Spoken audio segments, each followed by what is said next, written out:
Good evening, and thanks for tuning in to Monday with the Manager here on 18 WJTS. We're here in Ferdinand with Mr. Chris James.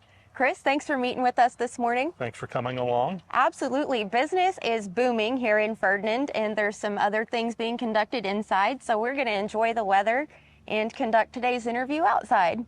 Always welcome to have you in Ferdinand, whether we're in or outdoors, and it's a great day, so take advantage of the environment. Absolutely. Well, there's some things going on in Ferdinand. I understand there's a beautification happening along Main Street here. We have been working the last probably 3 years installing new decorative lights along Main Street. We've done it in segments at the far south edge of town. Those lights have been up for several years, and then we've been filling in the gaps basically from the Ferdinand Family Medicine location on the south end of town to just outside of Ferdinand here to the north edge of town. We've been doing it in segments, partly for costing, because they're not inexpensive fixtures to put up, but we're getting the last segment of those. They've all been installed. They're in the process of activating the lighting. Within the next couple of weeks, as you come through town, you should see all the lights, all the decorative lights lit through town. Part of that process right now, the guys are taking down some of the wooden poles that we're kind of replacing with the decorative, so we're kind of a two-headed attack on that. But once these are fully activated, then we are, for the time being, complete with our decorative lights, basically from 3rd Street all the way to 23rd Street through town along Main Street, and it's allowed us to take down as many wooden poles as possible just for a better aesthetic, cleaner look, just a nicer view. There are still going to be some wooden poles up because they hold infrastructure that is not ours, and we don't have the right to just take down. So we have to defer to the folks that have that infrastructure. But as much as possible, we've eliminated wooden poles through town to have the decorative lighting put in their place. Absolutely. And is there an expected completion date of when the majority of those poles, or the ones that are going to be changed out, will be changed? All of the poles are in now. The guys finished that up about a week and a half ago, and they've been going through actually putting the bulbs up on top. It's not just one big single piece. It's kind of like a model almost. You have to put all the pieces together to get the final product. But all of the bulb lighting is in, and now it's just a matter of getting the final wiring taken care of so that the lights come on. Ideally by our August council meeting, I'll throw that out as a probable date, all of the lighting should be good to go.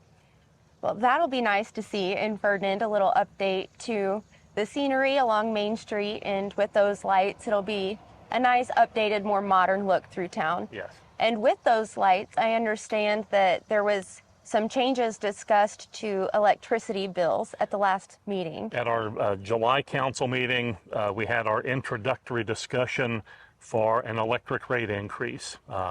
It's been 4 years, a little over 4 years since our last increase, and it's an opportunity for us to kind of replenish our funds in the department. We spent on our electric substation project roughly $2 million, and we were able to do that more or less just out of our reserves. We didn't have to do any grant funding or low interest loans. We were able, fortunately, to fund it internally. Now it's a chance to bolster that account again for the next phasing of work, because the equipment has to be maintained. If we were to extend our decorative lighting, other things of that nature, we need to have the monies available to do that. So we had the introductory session of that. The public hearing will be held at our August council meeting on August 15th.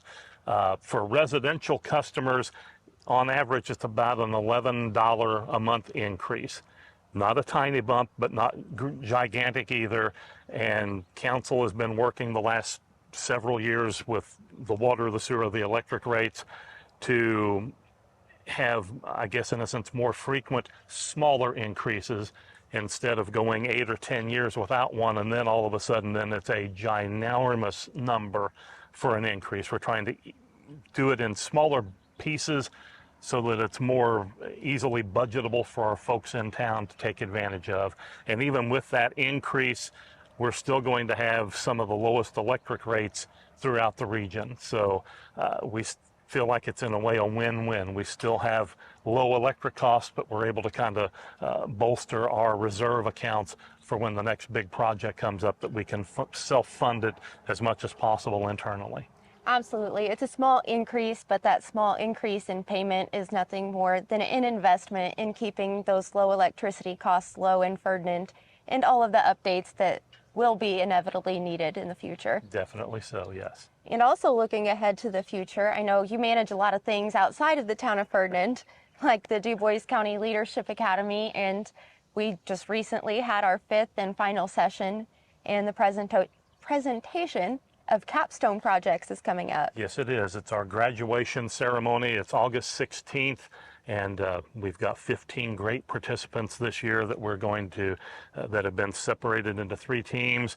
All of the teams are, I will optimistically say, in the final phases of their project, getting the funding taken care of if funds are needed, putting their presentation together, so that when that time comes that evening and every team gets up on the big stage to make their presentation, they can say, this is our project, here's how we came about it, here's the work we've done to do it, here's the money we've raised, here's what we still need to do to put it to completely to bed, and get a chance to explore that opportunity. So looking forward to seeing what the final results are from the 3 teams.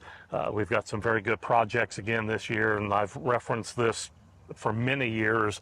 Each year, once the graduation is done, it seems like the bar is set. Okay, what can next year's group do? Each year, the teams seem to come up with an ideal project that builds on it a little bit further and takes it to the next step. So looking very much forward to your team's presentation and the other groups as well on August 16th. Absolutely. I know my group personally is still in search of funds for our project at the Dove Recovery House for Women in Jasper. And as you said, it really is building upon the last graduation class projects, such as last year's class had a playground at the Dove House with some picnic tables that they put up for the ladies who get visitations with their kids on the weekend. And then our group is going to add on to that area and add a little fire pit wellness area for the ladies to explore outdoor wellness and being mindful of the connections that aid in recovery. Awesome. It's 3 great projects. Your team, one of the other teams, they're working on acquiring Lucas devices, which is sort of a hands-free CPR device. I'm oversimplifying that, but that's the gist of it. And then the 3rd group is working on assisting of Narcan placements in parts of the county, and then also with one of the other homes in Dubois County to help them achieve their mission. So 3 great projects, and that will benefit not just a handful of people, but a broad number of folks throughout the county. Absolutely. And thank you for all of your work in making the Dubois County Leadership Academy what it is, and making the last 5 sessions incredible. And we hope not to disappoint you on graduation day. I think I'll be okay with how everything goes. Thank you, Chris. Thank you for your time this morning here in Ferdinand, and for talking with us here on 18 WJTS Monday with the Manager.